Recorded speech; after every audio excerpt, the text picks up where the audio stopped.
Bienvenue à tous.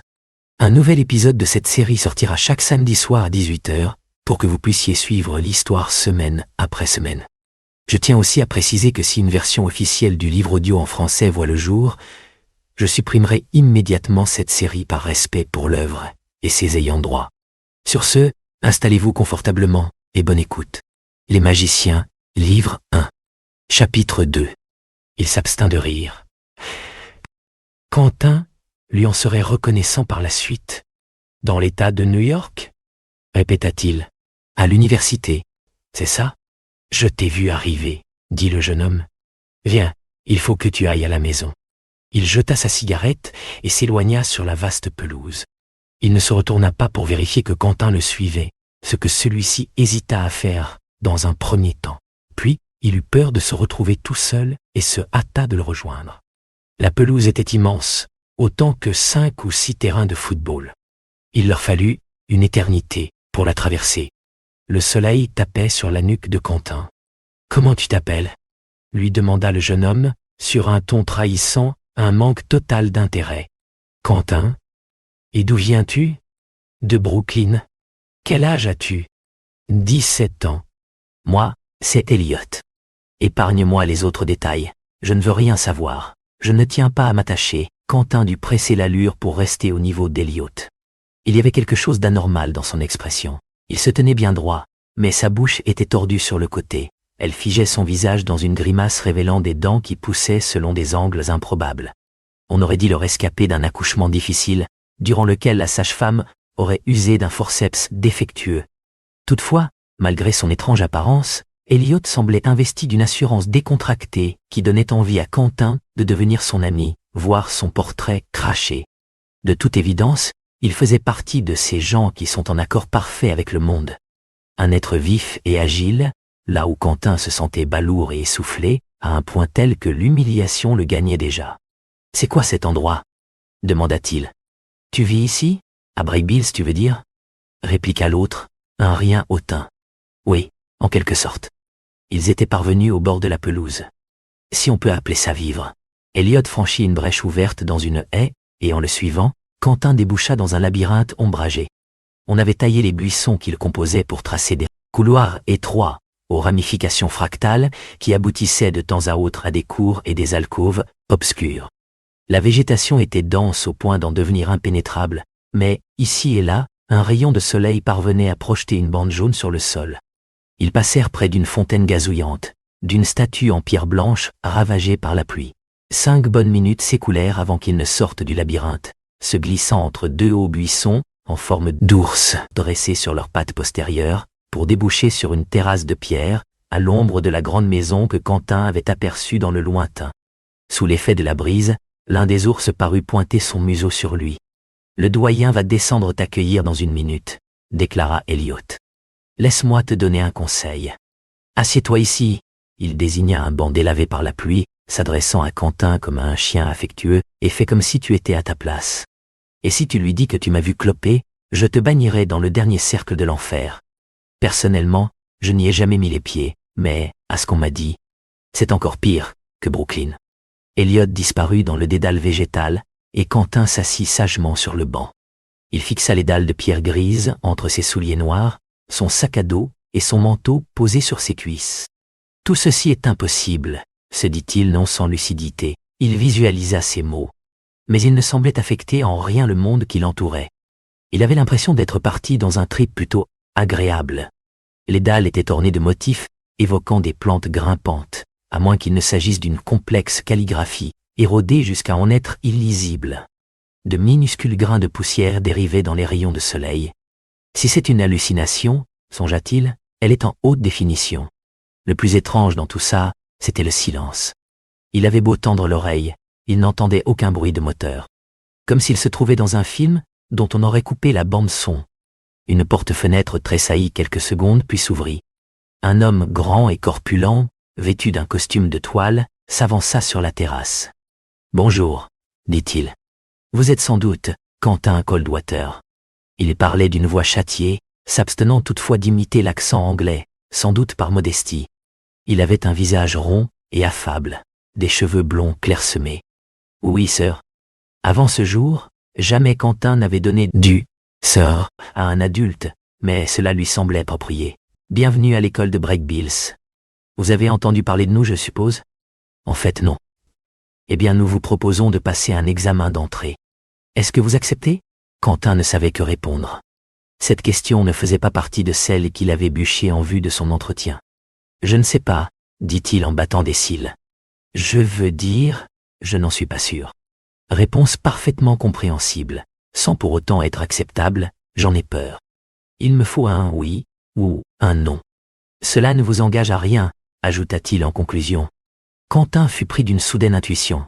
S'il refusait, tout ceci s'évaporerait avant qu'il ait fini de répondre, et il se retrouverait dans le froid, la pluie et la crasse de la première rue, à se demander pourquoi il avait senti, l'espace d'un instant, la caresse du soleil sur sa nuque. Il n'était pas prêt à accepter un tel sort. Pas encore. Ok, d'accord, dit-il en s'efforçant de ne pas paraître trop enthousiaste. J'accepte. Splendide. La jovialité de cet homme était trop superficielle pour éclairer son regard. Passons donc à l'examen proprement dit. Mon nom est Henry Fogg, pas de vanne s'il vous plaît, je les ai toutes entendues.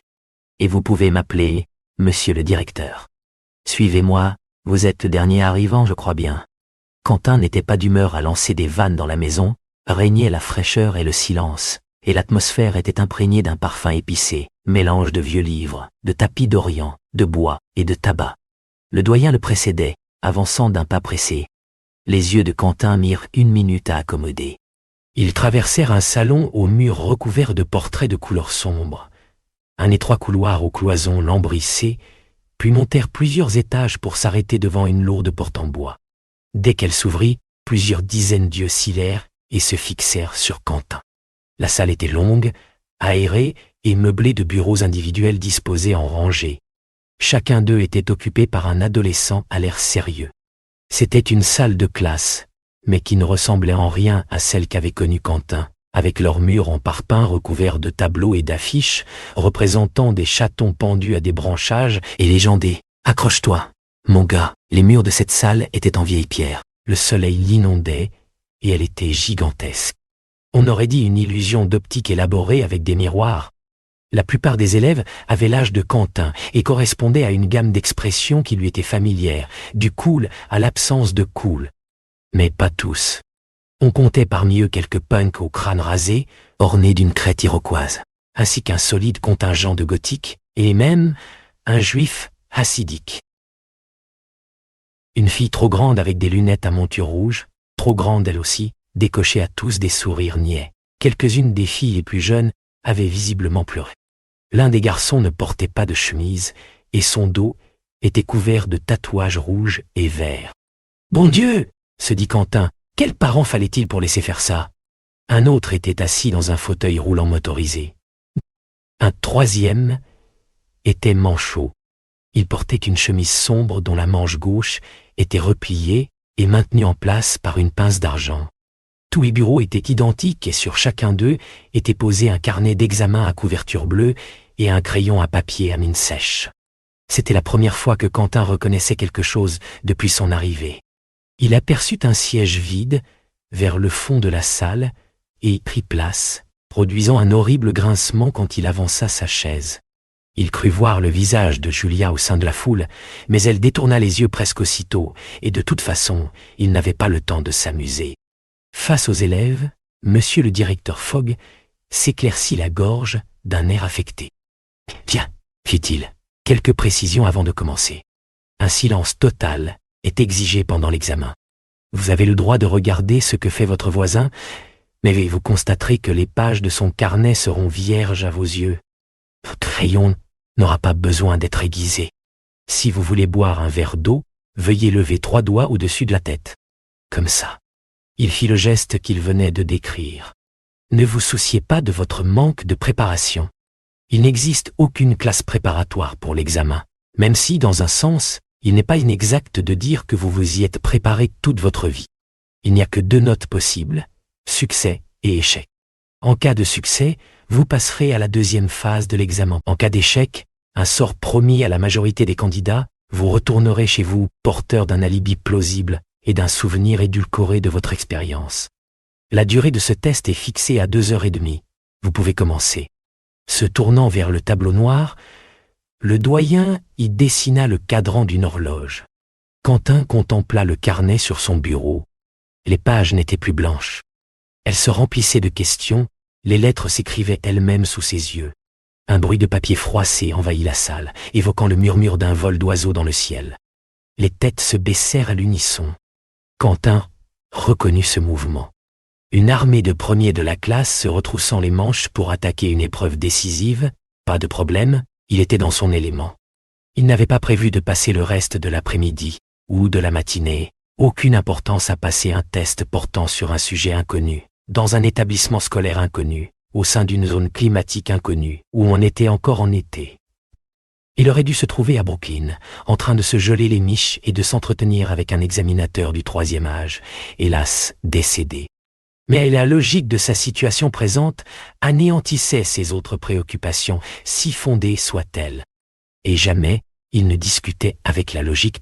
Nombre de questions portaient sur les mathématiques, un jeu d'enfant pour lui qui était si inexplicablement doué que son lycée avait dû l'envoyer étudier cette matière au Brooklyn College. Un soupçon de géométrie différentielle et quelques problèmes d'algèbre linéaire, rien de bien méchant. Mais des questions bien plus étranges l'attendaient au tournant. Certaines paraissaient absurdes. Par exemple, on lui demandait d'examiner le dos d'une carte à jouer, ou plutôt le dessin du dos d'une carte à jouer, représentant des anges chevauchant un vélo et de deviner ce qu'il y avait sur le côté face. Ça n'avait aucun sens. Une autre question lui présentait un passage de la Tempête de Shakespeare, puis lui demandait d'inventer un langage fictif et de traduire ce passage dans ce langage. On l'interrogeait ensuite sur sa grammaire et son orthographe, puis mais à quoi ça servait, bon sang? Sur la géographie, la culture et la société du pays où on le parlait. Pour finir, il devait retraduire le passage de Shakespeare en anglais, en veillant à éviter toute erreur résultant de ses choix en matière de grammaire, de vocabulaire et de sens général. Quelle blague! Il avait l'habitude de se donner à fond aux examens, mais il ne savait pas par quel bout prendre celui-ci. En outre, les épreuves s'altéraient alors même qu'il les traitait. Le commentaire de texte lui présenta un sujet qui s'effaçait à mesure qu'il le lisait, après quoi il dut répondre à des questions sur son contenu. Sans doute un nouveau type de papier électronique n'avait-il pas lu quelque part qu'on travaillait à cette innovation? De l'encre numérique peut-être? Cela dit, la définition était stupéfiante. On lui demanda de dessiner un lapin, lequel se mit à bouger à mesure qu'il en traçait les contours. Dès qu'il fut pourvu de pattes, il se gratta voluptueusement puis bondit sur la page, rongeant les autres questions tant et si bien que Quentin dut le chasser à la pointe du crayon pour achever de dessiner sa fourrure. Il parvint à le calmer en lui donnant des radis à peine esquissés, puis il traça une clôture autour de lui pour qu'il se tienne tranquille. Il oublia bientôt ses problèmes pour se concentrer sur les questions, s'efforçant de répondre à chacune d'elles de son écriture soigneuse et satisfaisant toutes les exigences perverses du test. 1 heure s'écoula avant qu'il ne lève les yeux. Il avait mal aux fesses. Il se trémoussa sur son siège. Les taches de soleil s'étaient déplacées. Autre chose avait changé. Au début de l'épreuve, tous les bureaux étaient occupés, mais on en comptait désormais quelques-uns de vacants. Il n'avait pourtant rien remarqué. Un nodule de doute se forma au creux de son ventre. Bon Dieu, ils avaient déjà fini. Il n'avait pas l'habitude d'être ainsi surclassé. Voilà qu'il avait les mains moites, et il les frotta contre ses cuisses. Qui étaient ces petits génies? Lorsque Quentin tourna la page du carnet, ce fut pour découvrir que sur la suivante ne figurait qu'un mot, le mot fin, composé dans des caractères italiques à fioritures évoquant un vieux film. Il se redressa sur sa chaise et plaqua sur ses yeux dolents les paumes de ses mains dolentes. Et voilà, 2 heures de sa vie perdues à jamais. Il n'avait toujours pas repéré un candidat en train de sortir, mais la salle commençait sérieusement à se dépeupler. Il restait une 50aine d'ados, et les bureaux vacants étaient désormais majoritaires. On aurait dit que les candidats s'éclipsaient en douce chaque fois qu'il tournait la tête.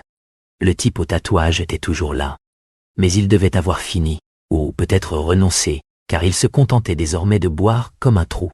Son bureau était couvert de verres vides. Quentin passa les 20 minutes suivantes à regarder par la fenêtre et à s'entraîner à faire tourner son crayon sur la pointe. Le doyen revint s'adresser à eux. « Je suis ravi de vous informer que tous ceux qui restent vont pouvoir passer à la deuxième phase de l'examen, déclara-t-il. Durant celle-ci, vous serez interrogés individuellement par des membres de la faculté de Breakbills. Pour le moment, vous êtes invités à vous rafraîchir et à faire connaissance les uns avec les autres. » Quentin ne compta que 22 bureaux occupés, soit 1/10 environ du nombre initial. Spectacle incongru, un valet tiré à 4 épingles et portant des gants blancs fit son entrée et circula parmi eux. Chaque candidat eut droit à un plateau où se trouvait un sandwich, des poivrons grillés et de la mozzarella fraîche entre 2 tranches de pain au levain, une poire et un gros carré de chocolat noir amer. Le valet leur servit aussi un verre d'un liquide trouble et pétillant. Un soda au pamplemousse. Quentin prit son plateau et gagna le devant de la classe, où la plupart des autres candidats se rassemblaient déjà.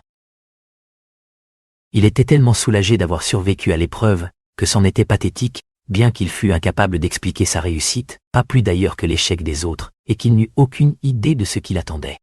Le valet empilait patiemment sur un plateau tous les verres vides laissés par le tatoué. Quentin chercha Julia du regard, mais soit elle avait été recalée, soit elle ne s'était jamais trouvée ici. Ils auraient dû fixer une limite, expliqua le tatoué, qui disait s'appeler Penny. Son doux visage lunaire offrait un vif contraste avec son aspect terrifiant. Combien d'eau pouvait-on demander? 5 verres au maximum, par exemple. J'adore mettre au jour les contradictions d'un système. Un haussement d'épaule. De toute façon, je me faisais chier.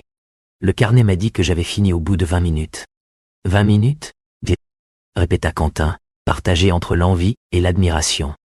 Bon Dieu, il m'a fallu 2 heures. Le tatoué haussa à nouveau les épaules et fit la grimace.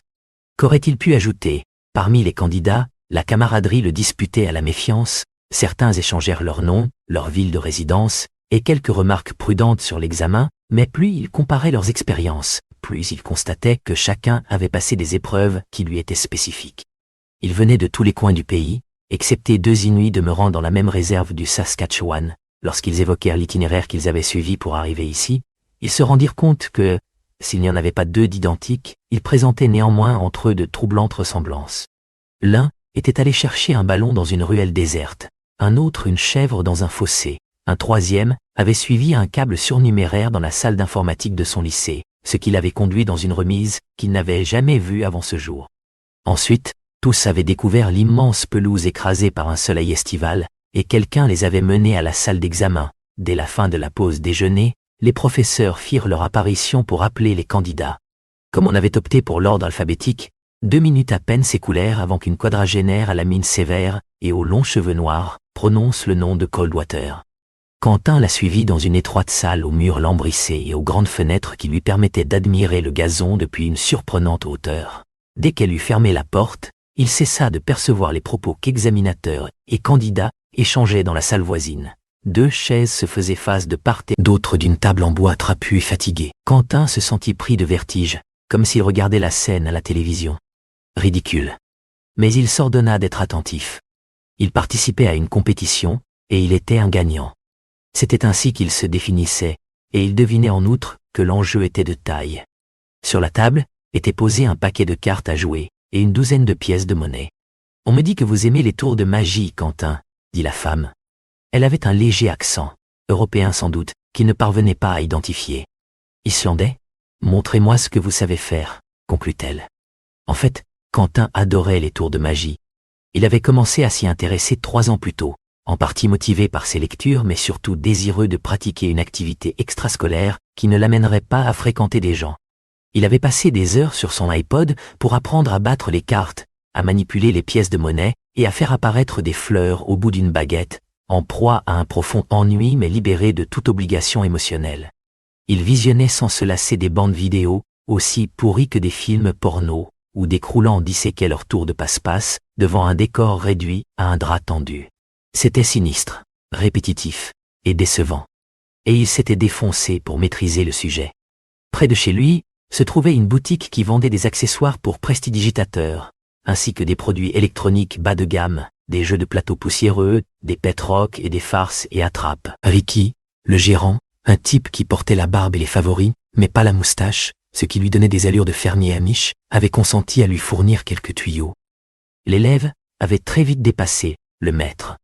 Bien qu'âgé de 17 ans à peine, Quentin connaissait le bébé Scotch and Soda-Yo ainsi que la coupe Charlier, un tour de cartes à une seule main, et il arrivait à effectuer le duo Mills-Smith-Yo avec 3 balles, et même parfois avec 4. Il faisait le bonheur de ses condisciples au self chaque fois qu'il exhibait son habileté au jet, plantant une carte à jouer dans une pomme à 3 mètres de distance, avec une rapidité et une efficacité quasiment robotiques. Quentin décida de commencer par les cartes.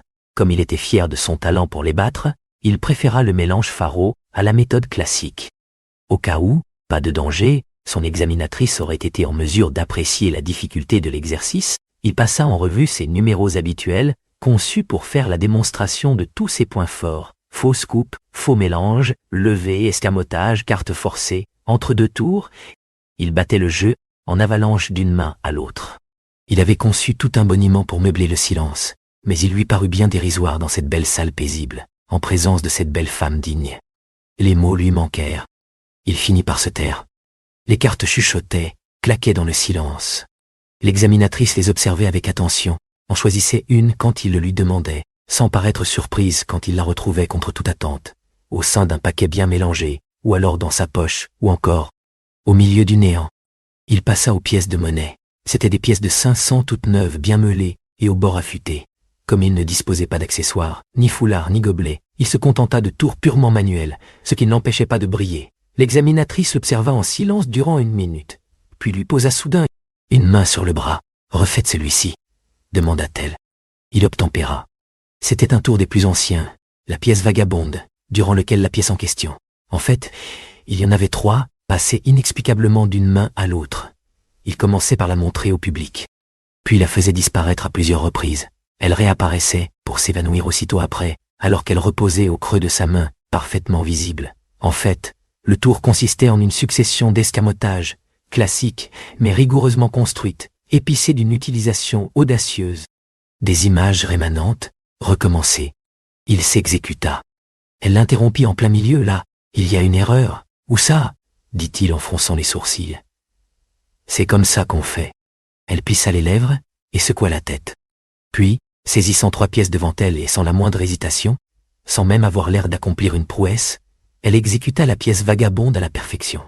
Quentin avait les yeux rivés à ses petites mains agiles. Jamais il n'avait vu une telle aisance, une telle précision, chez les professionnels qu'il avait eu l'occasion d'observer. Elle s'arrêta au milieu d'une passe. « C'est ici, quand la 2e pièce doit passer d'une main à l'autre. Vous devez inverser le mouvement, la tenir de cette façon. Placez-vous derrière moi pour mieux voir. » Il fit le tour de la table et se tint derrière elle, veillant à ne pas reluquer son décolleté. Elle avait des mains plus petites que les siennes, mais la pièce disparut entre ses doigts comme un oiseau dans un fourré. Elle répéta le mouvement au ralenti, à l'endroit puis à l'envers, afin de le décomposer pour son bénéfice. « Mais c'est ce que je fais, » protesta-t-il. « Montrez-moi. » Elle souriait sans se cacher. Alors qu'il était en pleine démonstration, elle l'agrippa par le poignet. « Alors, où est la 2e pièce ?» Il ouvrit les 2 mains, paume vers le ciel. La pièce, il n'y avait plus de pièce. Elle s'était évaporée. Il tourna et retourna ses mains, agita les doigts, regarda sur la table, sur ses genoux, par terre. Rien, elle avait disparu. L'examinatrice la lui avait-elle subtilisée? Avec ses mains lestes et son sourire de Joconde, elle en était bien capable. C'est bien ce que je pensais, dit-elle en se levant. Merci Quentin. Je vous envoie un de mes collègues. Il la regarda sortir tout en continuant de se fouiller les poches en quête de la pièce manquante. Pour la première fois de sa vie, il n'aurait su dire s'il avait réussi ou échoué à un examen. Le reste de l'après-midi se révéla monotone à pleurer, une succession de profs entre 2 portes. C'était comme dans un rêve interminable et incohérent, dénué de sens perceptible. Il se tapa un vieillard chevrotant qui retira des poches de son pantalon un paquet de ficelles nouées et mesura au chronomètre le temps qu'il mit à les dénouer. Une jolie jeune femme timide, à peine plus âgée que lui, qui lui demanda de dessiner une carte de la maison et du jardin à partir des observations qu'il avait pu faire depuis son arrivée. Un type à la grosse tête et à la voix mielleuse, incapable de rester muet plus de 5 secondes, qui lui présenta un échiquier et lui lança un défi au blitz. Au bout d'un temps, il cessa de prendre tout ça au sérieux, se disant que c'était sa crédulité qu'on voulait mettre à l'épreuve. Un obèse aux cheveux roux et à l'air prétentieux lâcha dans la salle un lézard pourvu d'ailes iridescentes et d'immenses yeux vifs. Puis il croisa les bras sans piper mot et s'assit au bord de la table, qui grinça sous son poids. Faute d'une meilleure idée, Quentin tenta d'amener le lézard à se poser sur son index. Mais cette sale bête se contenta de le mordre au sang, puis s'en fut se cogner contre la fenêtre comme un bourdon pris de panique. Toujours muet, le gros type tendit un sparadrap à Quentin, récupéra sa bestiole et s'enfuit. Puis la porte se ferma pour ne plus se rouvrir. Quentin laissa échapper un soupir et roula des épaules. Apparemment, le défilé avait pris fin, même si personne ne prenait la peine de l'en informer. Au moins pouvait-il souffler 5 minutes. Le soleil ne tarderait pas à se coucher. S'il ne le voyait pas depuis cette salle, il avait néanmoins vu sur une fontaine dont le bassin prenait une belle nuance dorée. La brume se levait parmi les arbres. Les alentours de la maison semblaient déserts. Il se passa les mains sur les joues, ses idées redevenaient claires. Il se demanda soudain, un peu tard sans doute, si ses parents ne risquaient pas de s'inquiéter.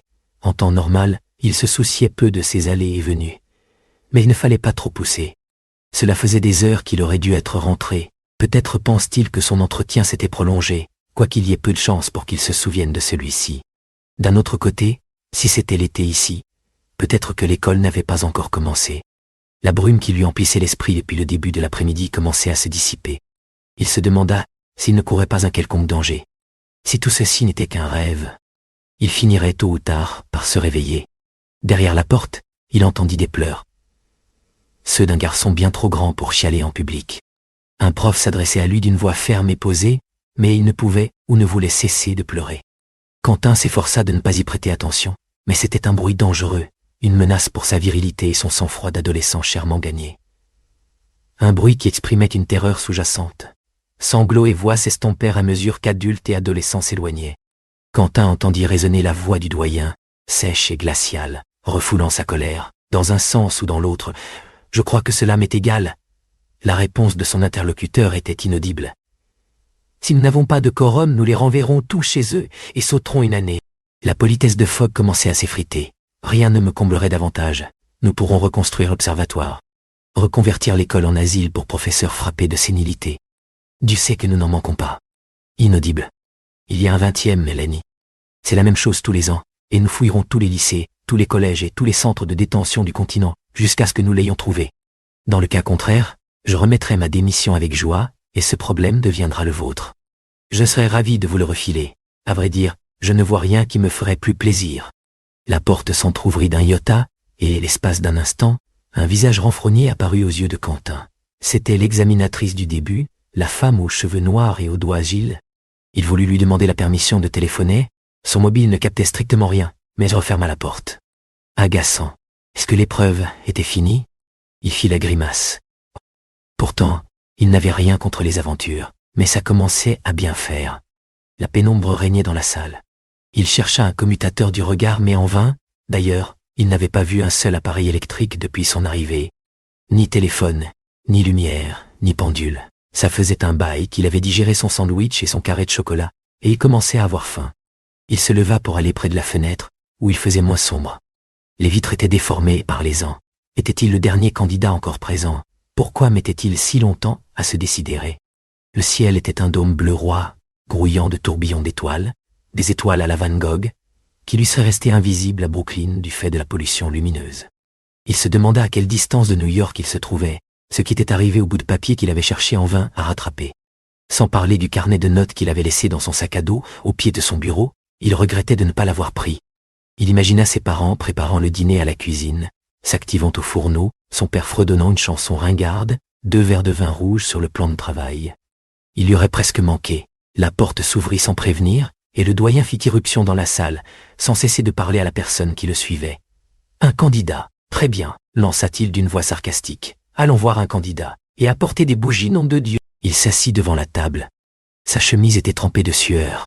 Il n'était pas impossible qu'il ait bu un coup depuis que Quentin l'avait vu pour la dernière fois. « Bonsoir, Quentin. »« Asseyez-vous. » Il désigna l'autre chaise. Pendant que Quentin y prenait place, Fogg reboutonna son col de chemise et d'un air irrité, sortit une cravate de sa poche. La femme aux cheveux noirs entra à son tour, suivie par le vieux type aux ficelles nouées, le gros homme au lézard volant, et la douzaine de professeurs des 2 sexes qui s'étaient succédés durant l'après-midi. Ils se mirent en rang contre les murs, se tassèrent dans les coins, tendirent le cou pour mieux le voir, échangèrent quelques murmures. Le punk tatoué était là, lui aussi. Il se glissa dans la salle juste avant que la porte ne se referme, sans que nul ne le remarque. « Allons, allons », disait le doyen pour presser le mouvement. L'année prochaine, il faut vraiment qu'on s'installe dans la serre. Pearl, venez par ici. Il s'adressait à la jeune femme blonde qui avait demandé à Quentin de dessiner une carte de la maison. Bien, fit-il une fois que tous furent rentrés. Quentin. Veuillez vous asseoir. Comme Quentin était déjà assis, il rapprocha sa chaise de la table.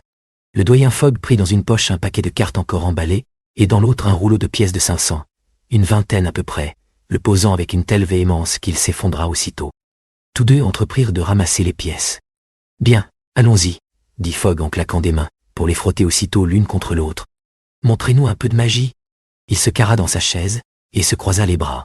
On n'était pas déjà passé par là? Quentin garda l'air neutre et impassible, mais son esprit était en chute libre. Lentement, il déballa les cartes flambant neuves, produisant avec le plastique des craquements qui lui semblaient assourdissants, et, comme s'il observait la scène à distance, vit ses mains les battre et les mélanger, les battre et les mélanger. Il se creusa la tête pour trouver un tour qu'il n'aurait pas déjà présenté. Quelqu'un toussa. Il avait à peine commencé que Fogg l'interrompait dans son élan. Non, non, non, non, fit-il avec un gloussement de mauvais augure. Ce n'est pas ça que je veux. Je veux voir de la vraie magie. Il frappa 2 fois la table de ses phalanges, puis se redressa. Quentin inspira profondément et scruta son visage en quête de la bonne humeur qu'il y avait perçue auparavant, mais Fogg le fixait d'un air impatient. Ses yeux étaient d'un bleu anormalement pâle, presque laiteux. « Je ne comprends pas ce que vous voulez dire », énonça Quentin, comme s'il se trouvait sur une scène de théâtre et avait oublié son texte. « Qu'entendez-vous par de la vraie magie ? Eh bien, je n'en sais rien, répliqua Fogg en jetant aux autres professeurs un regard amusé. Je ne sais pas ce que j'entends par là. C'est à vous de me le dire. Quentin battit les cartes une nouvelle fois pour gagner du temps. Il ne savait pas quoi faire. Il était prêt à tout, à condition qu'on lui donne des instructions précises. Ça y est, se dit-il soudain, il est arrivé au bout de la route. L'échec, c'était ça. Il parcourut la salle du regard, mais tous les examinateurs affichaient une expression neutre, ou bien détournaient les yeux. Personne ne l'aiderait. Il allait retourner à Brooklyn. À sa grande honte, il sentit ses yeux se mouiller de larmes. Il les refoula d'un battement de cils. Il aurait voulu ne pas flancher, mais voilà qu'il se sentait sombrer au fond de lui, sombrer dans l'abîme, et nul n'était là pour le rattraper. Ça y est, se dit-il à nouveau. Cette épreuve était celle qu'il ne réussirait pas. Ça n'avait rien de surprenant. En fin de compte, il se demanda combien de temps ils allaient le faire lanterner. Arrêtez de vous foutre de nous, Quentin, lança sèchement Fogg en claquant des doigts. Allez, réveillez-vous. Il tendit les bras et s'empara des mains de Quentin. Celui-ci ressentit un choc à ce contact. Le doyen se mit à lui agiter les doigts, les forçant à prendre des positions qu'il n'aurait jamais dû prendre. Comme ça. D'accord, arrêtez. Quentin tenta de se dégager. Arrêtez. Mais Fogg ne l'écouta pas. Les professeurs s'agitèrent mal à l'aise, et l'un d'eux dit quelque chose. Fogg continua de manipuler les doigts de Quentin, de les malaxer. Il les tordit en arrière, les écarta les uns des autres à lui tirailler les espaces interdigitaux. On aurait dit que des éclairs de lumière naissaient entre leurs mains. Arrêtez, j'ai dit. Quentin dégagea ses mains. Comme ça faisait du bien de se mettre en colère. La rage lui fournissait un point d'appui. Au cœur du silence choqué qui suivit, il inspira à fond et expira par le nez. Cela fait, il eut l'impression de s'être libéré en partie de son désespoir. Il en avait marre qu'on le note et qu'on le juge. Toute sa vie, il avait courbé l'échine, mais c'en était fini désormais. Fogg avait repris la parole, mais Quentin ne l'écoutait plus. Il récitait à mi-voix quelque chose de familier. Il lui fallut 1 seconde pour se rendre compte que ce n'était pas en anglais qu'il murmurait, mais dans la langue qu'il avait inventée l'après-midi même. C'était une langue fort obscure, avait-il décidé, originaire d'un archipel des tropiques, un paradis de chaleur et de langueur, une toile de Gauguin peuplée de plages de sable noir, d'arbres à pin et de sources d'eau fraîche, un monde dominé par un volcan rougeoyant et grondant, imprégné d'une culture orale riche en... Il parlait cette langue couramment, sans le moindre accent, comme un indigène. Ce qu'il prononçait en ce moment n'était pas exactement une prière, plutôt une incantation. Quentin cessa de battre les cartes. Il avait passé le point de non-retour. Tout autour de lui se mit à bouger au ralenti, comme si la salle s'était emplie d'un liquide visqueux, mais transparent, au sein duquel flottaient les êtres et les choses. Tous les êtres et toutes les choses, excepté Quentin, vif comme l'éclair. Levant ses 2 mains jointes comme pour lâcher en l'air une colombe, il lança les cartes vers le plafond. Elles s'éparpillèrent comme les débris d'une météorite hors de l'entrée dans l'atmosphère, et lorsqu'elles churent doucement, ce fut pour s'empiler sur la table. Pour former un château de cartes. Un modèle réduit, grossiers mais reconnaissables, du bâtiment où ils se trouvaient. Leur trajectoire semblait guidée par le hasard, mais chacune s'insérait dans le schéma d'ensemble en un mouvement impeccable. Les deux dernières, l'as de pique et l'as de cœur, s'appuyèrent l'une contre l'autre pour former le toit de la tour d'horloge. Un silence absolu régnait dans la salle. Le doyen Fogg semblait figé sur son siège. Les poils de Quentin se hérissaient sur ses bras, mais il savait ce qu'il faisait. Ses doigts laissaient derrière eux un sillage phosphorescent, quasi imperceptible. Il se sentait grisé. Il se pencha pour souffler doucement sur le fragile édifice, et les cartes en s'effondrant formèrent un paquet bien rangé. Il le retourna et le déploya en éventail sur la table, comme un donneur au blackjack. Il n'y avait que des dames dans ce jeu, les 4 couleurs classiques, mais aussi quantité de couleurs imaginaires, en vert, en jaune, en bleu. Cornes, horloges, abeilles, livres. Certaines dames étaient vêtues, d'autres nues. Certaines avaient le visage de Julia, quelques-unes celui de l'infirmière. Le doyen Fogg observait Quentin d'un air concentré. Tout le monde l'observait. « Regardez-moi ça !» Il rassembla de nouveau les cartes, et sans aucun effort, déchira le paquet en 2 puis en 4, et lança les confettis qu'il avait obtenus en direction des professeurs. Tous eurent un mouvement de recul, Fogg excepté. Quentin se leva. Sa chaise tomba en arrière. « Dites-moi où je suis ?» demanda-t-il à voix basse. « Dites-moi ce que je fais ici. » Il s'empara de la pile de pièces de monnaie, sauf que c'était à présent la poignée d'une splendide épée de flamme qu'il arracha sans problème à la table, comme si elle y avait été plantée jusqu'à la garde. « Dites-moi ce qui se passe ici, » reprit Quentin en élevant la voix. « Et si nous ne sommes pas à Fiori, alors bordel, est-ce que quelqu'un peut me dire où je suis, nom de Dieu ?» Il arrêta la pointe de l'épée sous le nez de Fogg, le temps de compter jusqu'à 10, puis il la fit pivoter pour la planter à nouveau dans la table. La lame s'enfonça dans le bois, comme dans du beurre. Fogg ne bougea pas d'un pouce. L'épée vibra doucement. Quentin renifla malgré lui. La lumière mourut au dehors. Il faisait nuit. « Eh bien, » dit enfin le doyen. Il ôta de sa poche un mouchoir soigneusement plié pour s'en éponger le front. « Nous serons tous d'accord, je pense, pour dire que ce candidat a réussi. » Quelqu'un, le vieillard aux ficelles nouées, posa sur l'épaule de Quentin une main rassurante, et tout doucement, avec une force surprenante, retira l'épée de la table pour la poser dessus. Du groupe des examinateurs monta une salve d'applaudissements, qui ne tarda pas à virer à l'ovation.